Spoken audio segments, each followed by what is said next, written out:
Bismillahirrahmanirrahim. Assalamualaikum warahmatullahi wabarakatuh. Selamat siang semuanya. Kami di sini dari kelompok 3 yang beranggotakan 5 orang.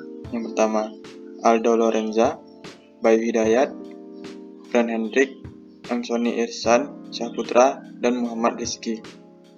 Kami di sini akan menjelaskan materi tentang current and conductor atau arus dan konduktor.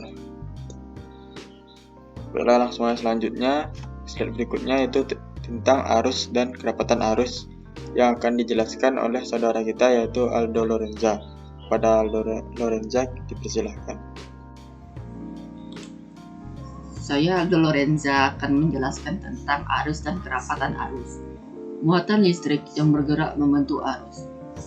Satuan arus adalah ampere. Didefinisikan sebagai laju pergerakan muatan yang melewati titik referensi tertentu atau persimpangan. Bidang referensi yang diberikan dari 1 Coulomb per detik harus dilambangkan dengan I. Dan rumusnya adalah I sama dengan dQ per dt. Arus dengan demikian didefinisikan sebagai gerakan muatan positif. Meskipun konduksi dalam logam tersebut terjadi melalui gerakan elektron. Kerapatan arus adalah sebuah besaran vektor yang memiliki satuan ampere per meter persegi dan dilambangkan dengan simbol J. Arus parsial delta I yang menembus atau menyeberangi sebuah permukaan parsial delta S yang normal terhadap arah kerapatan arus ini dengan rumus delta I sama dengan Jn delta S. Secara vektor, arus parsial delta I dengan kerapatan arus J yang menyeberangi permukaan parsial Fs dapat ditulis dengan persamaan delta I sama dengan J kali delta S, sehingga arus total yang melalui seluruh permukaan dapat ditentukan dengan mengambil limit arus parsial dan mengintegrasikan untuk seluruh permukaan dengan rumus I sama dengan integral S J kali ds. Di sini saya sudah memberikan satu contoh yang terkait tentang arus dan kerapatan arus.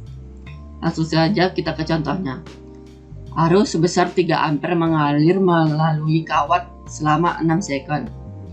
Tentukan besar muatan melewati suatu titik dan banyaknya elektron pada muatan tersebut. Langsung saja kita jawab.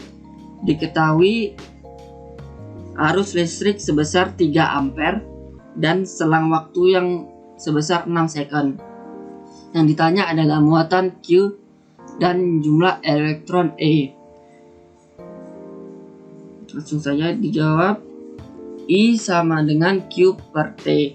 Karena Q belum diketahui, maka kita mencari muatan listrik yang mana rumusnya adalah Q sama dengan I kali T, yaitu 3 ampere dikali 6 second yang menghasilkan 18 Coulomb.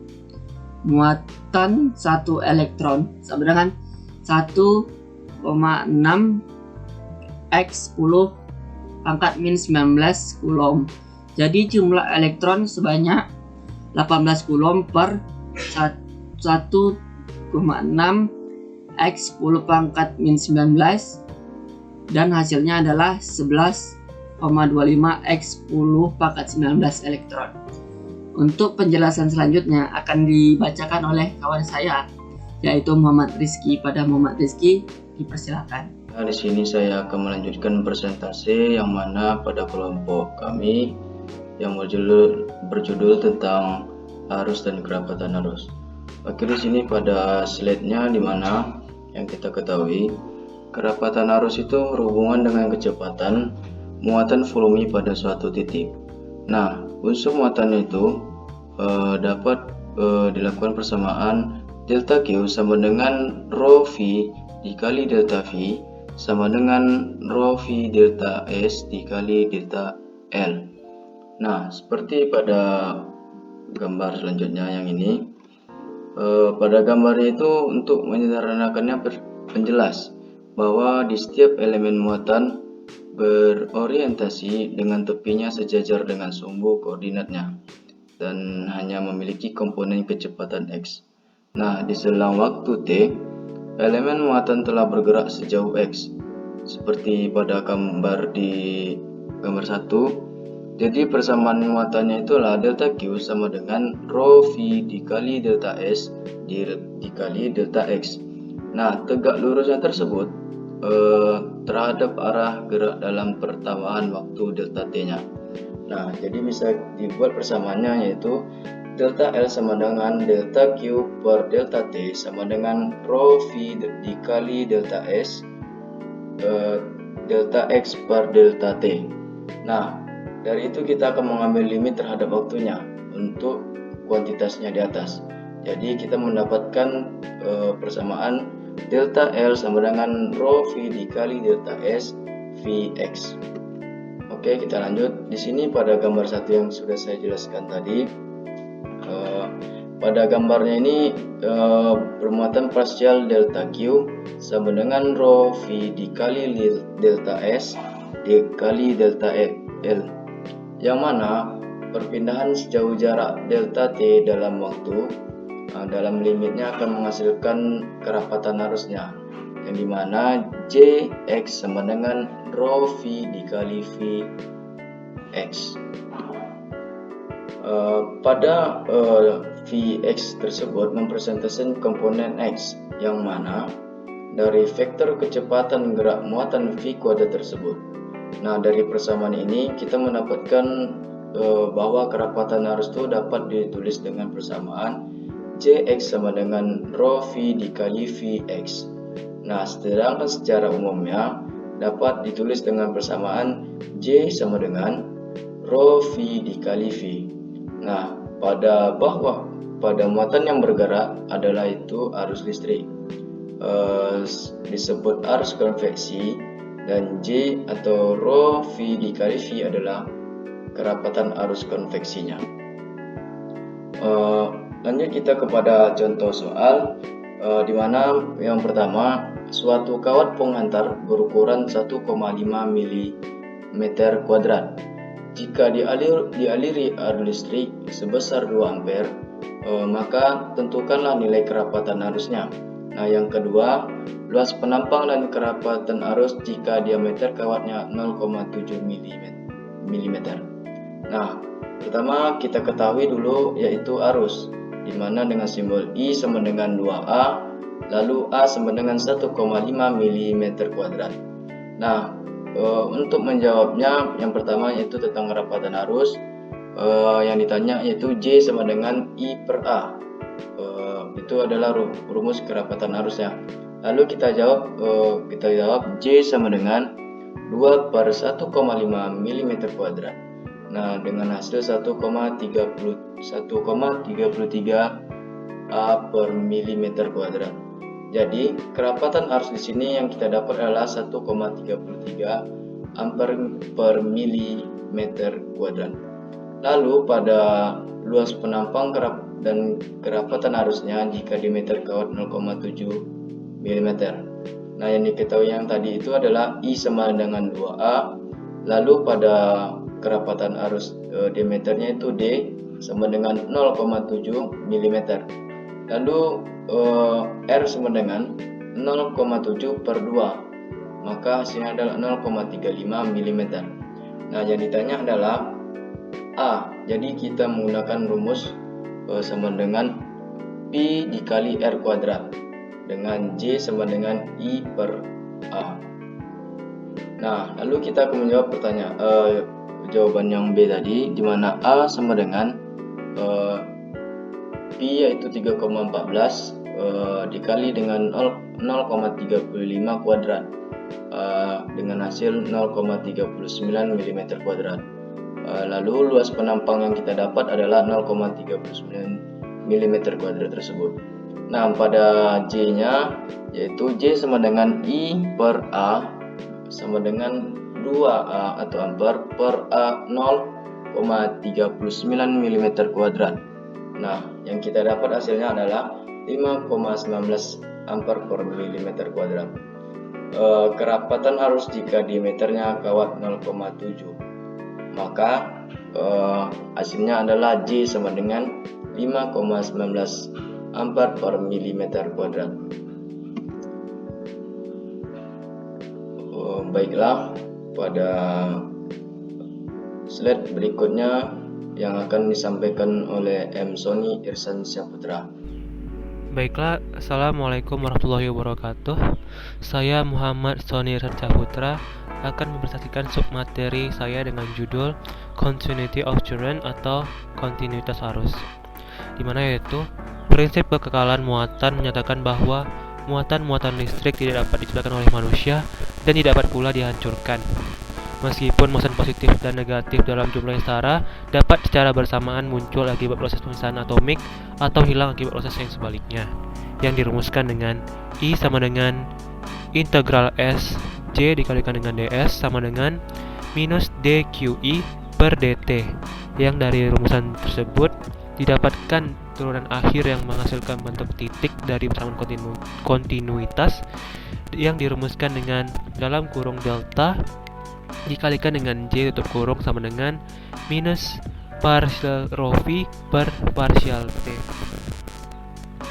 Sebagai contoh numerik yang menggambarkan beberapa konsep dari dua bagian akhir. Dapat rapat arus yang diarahkan secara radial keluar dan menurun secara eksponensial dengan waktu yang dirumuskan dengan J sama dengan 1 per R E pangkat minus 1 A R ampere per meter persegi. Baiklah, kita masuk ke dalam contoh soal yang bunyinya, dalam satu tempat dekat titik asal, kerapatan arus mempunyai arah radial keluar sebesar 10 R pangkat minus 1,5 ampere per meter persegi. Maka tentukan A. Berapa arus yang menembus permukaan bola jika R sama dengan 1 mm. B. Berapa laju pertambahan rho V pada R sama dengan 1 mm. C. Berapa laju pertambahan muatan total dalam bola dengan R sama dengan 1 mm. Maka langsung dijawab saja. Digunakan rumus yaitu I per integral S J dikalikan dengan ds sama dengan integral pi theta sama dengan 0 integral 2V flux 10R pangkat minus 1,5 R pangkat 2 sinus theta d theta flux. Maka I sama dengan integral V theta flux sama dengan 0 dalam kurung 10R pangkat 0,5 cos theta antara V 0 delta flux sama dengan integral 2V flux sama dengan 0 20R pangkat 0,5 d flux sama dengan 40 PR pangkat 0,5. Maka A R sama dengan 1 mm sama dengan 10 pangkat minus 3 I sama dengan 40 pi dalam kurung 10 pangkat minus 3 dipangkatkan lagi 0,5 maka sama dengan 3,97 ampere. Untuk B, delta kali J sama dengan minus partial rho per partial T. Maka penjabarannya sebagai berikut. Minus partial rho per partial T sama dengan delta dikalikan J sama dengan I per R pangkat 2 partial per partial R dalam kurung R pangkat 2 JR tambah I partial per R sin theta partial theta dalam kurung sin theta J theta tambah I partial per R sin theta dikalikan dengan J flux per partial flux, maka didapatkan minus partial rho per partial T sama dengan I per R pangkat 2 dikalikan dengan partial per partial R dalam kurung R pangkat 2 10 R per 10 pangkat minus 1,5 tutup kurung tambah 0 ditambahkan dengan 0 sama dengan 10 per R kuadrat kali partial per partial R minus pangkat minus 0,5 sama dengan 0,5 10 per R kuadrat R pangkat minus 0,5 sama dengan 5R pangkat 2,5. Maka partial rho per partial T sama dengan minus 5 di dalam kurung 10 pangkat 3 pangkat minus 2,5 sama dengan minus 1,581.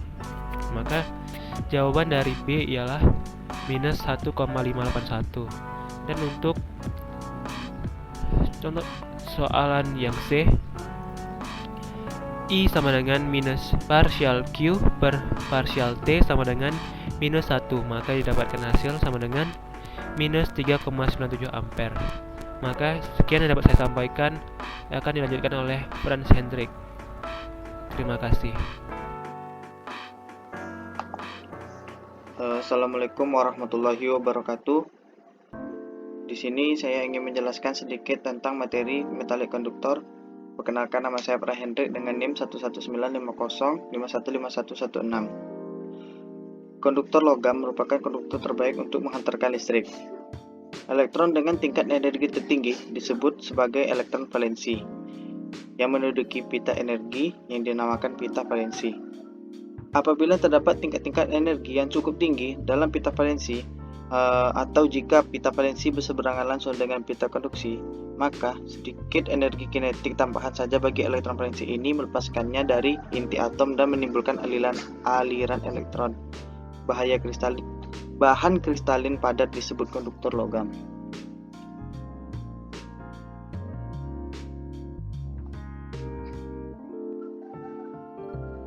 Di sini saya ingin menjelaskan sedikit tentang gambarnya. Yang A itu konduktor. Konduktor ini menunjukkan adanya celah energi antara pita valensi dengan pita konduktor. Ralat, tidak adanya celah antara pita valensi dan pita konduktor. Isolator ini menunjukkan gambar memiliki celah yang besar antara pita konduktor dengan pita valensi. Yang C ini semikonduktor, merupakan celah energi yang kecil antara pita konduktor dengan pita valensi. Dalam bahan kristalin, gerakan elektron akan terhambat oleh tumbukan-tumbukan yang berulang kali dengan struktur internal kristal. Sehingga dalam waktu singkat, elektron tersebut akan memiliki kecepatan rata-rata yang konstan. Kecepatan tetap ini, atau dalam kurung VD, disebut sebagai kecepatan mengambang atau drive velocity, dan memiliki hubungan linear dengan intensitas medan listrik dengan rumus PD sama dengan negatif mikro dikurang E kecil dikali E besar, di mana mobilitas elektron M per Vs sama di dalam sebuah bahan dan memiliki nilai positif. Bila konduktivitas suatu konduktor dinyatakan dalam notasi sigma, maka kerapatan arus sama dengan J sama dengan sigma E, di mana sigma sama dengan negatif rho E dikali mikro E. Resistansi kawat yang berpenampang dalam artian S, panjang L, dan konduktivitas bahan konduktor sigma adalah dalam rumus R sama dengan L per sigma S. Konduktivitas bahan konduktor tembaga dinyatakan dalam rumus sigma sama dengan 6,17 dikali 10 pangkat 7.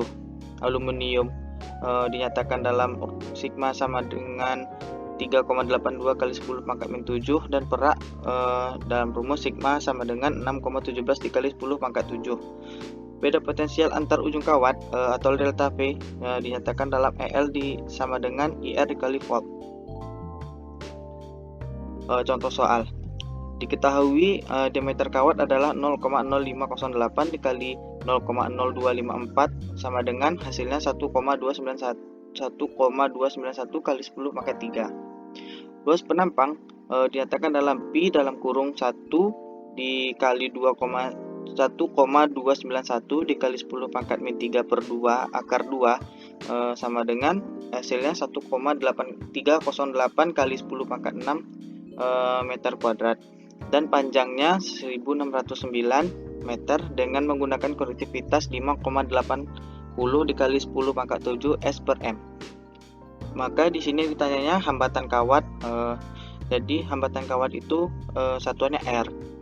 Diketahui diameter kawatnya 1,291 kali 10 pangkat min 3 dengan panjangnya dengan luas penampangnya 1,308 kali 10 pangkat min 6 meter kuadrat dengan panjangnya 1609 meter, dan sigma dinyatakan dengan konduktivitas 5,80 kali 10 pangkat 7 S per M. Yang ditanya hambatan, maka rumusnya dimasukkan adalah L per sigma S. Dinyatakan L yaitu 1609 per masukkan nilai sigma S, sigma 5,80 kali 10 pangkat 7 dikali S itu 1,309 dikali 10 pangkat min 6, maka didapatkan hasilnya 21,2. Sekian dari saya. Apabila ada kekurangan saya mohon maaf. Assalamualaikum warahmatullahi wabarakatuh. Baiklah, saya Bayu Hidayat akan menjelaskan sifat konduktor dan kondisi batas. Jika intensitas medan listrik eksternal didekomposisi menjadi dua komponen, satu tangensial dan satu normal ke permukaan konduktor. Komponen tangensial terlihat menjadi 0. Jika bukan 0, gaya tangensial akan diterapkan pada elemen muatan permukaan, menghasilkan gerakan dan kondisi non-statisnya. Karena statis, diasumsikan intensitas medan listrik tangensial dan kerapatan flux listrik adalah 0. Jadi, prinsip pada konduktor dalam teori medan statik ialah: pertama, intensitas medan listrik statik dalam konduktor ialah 0. Kedua, intensitas medan listrik statik pada permukaan konduktor mempunyai arah normal pada permukaan. Dan yang ketiga, permukaan konduktor merupakan permukaan sepotensial. Dapat kita lihat pada gambar, sebuah lintasan tertutup dan permukaan gas digunakan untuk menentukan kondisi perbatasan antara konduktor dan ruang hampa. Medan listrik tangensial sama dengan 0 dan kerapatan flux sama dengan kerapatan permukaan. Dan komponen normal D dan E pada sisi ruang bebas dari batas kedua medan 0 dalam konduktor. Medan tangensial dapat ditentukan dengan menerapkan persamaan konter integral medan E dot dl sama dengan 0.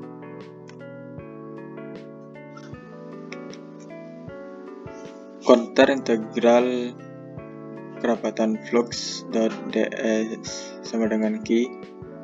Dengan menggunakan hukum Gauss, kita mengintegrasikan bentuk silinder pada gambar sehingga dapat kondisi bidang batas yang diinginkan.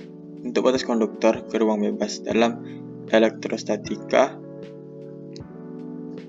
flux sama dengan medan E tangensial sama dengan 0, dan flux normal sama dengan epsilon 0 dikali medan normal sama dengan kerapatan permukaan. Contoh soal pertanyaan di sini, titik P min 2,4,1 pada permukaan konduktor, di mana terdapat medan E sama dengan 400 AX min 290 AY plus 310 AZ V per M. Anggap konduktor berada dalam ruang hampa dan hitunglah medan E normal di titik P, medan E tangen dan kerapatan permukaan dan kerapatan flux.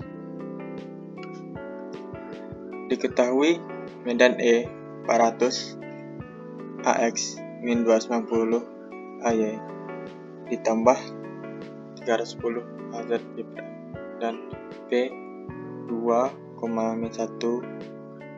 maksudnya 2,4,1.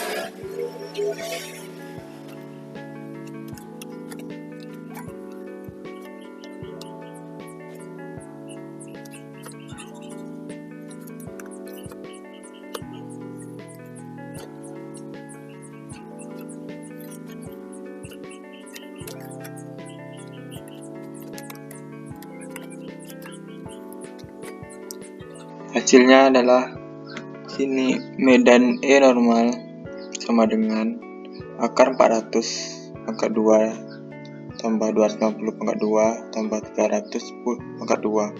Terus hasilnya 583,27 V/M pada titik.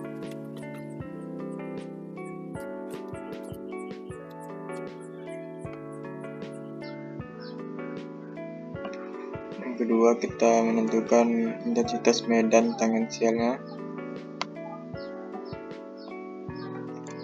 E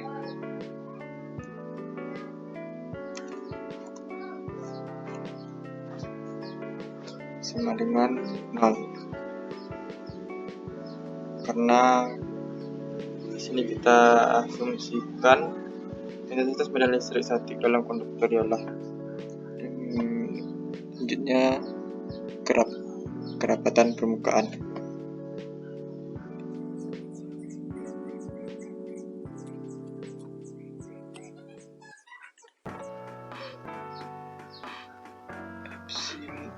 Epsilon 0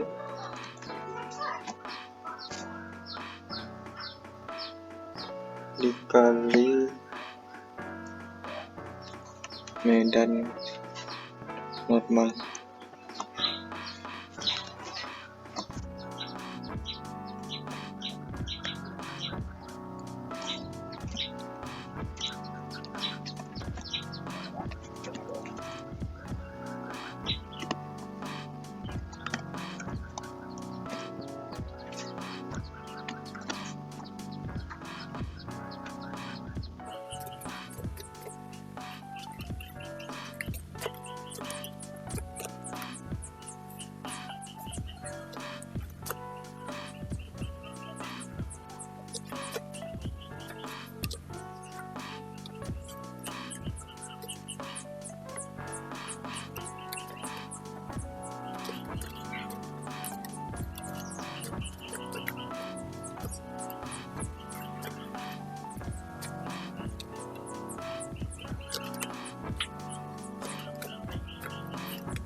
Hasilnya 5,16 nanocoulomb per meter pangkat 2.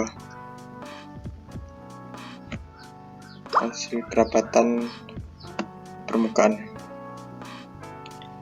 Selanjutnya menentukan kerapatan flux.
Jadi dapatlah hasilnya, kerapatan flux normal sama dengan 5,16 kali 10 pangkat min 9 kolom per meter pangkat 2.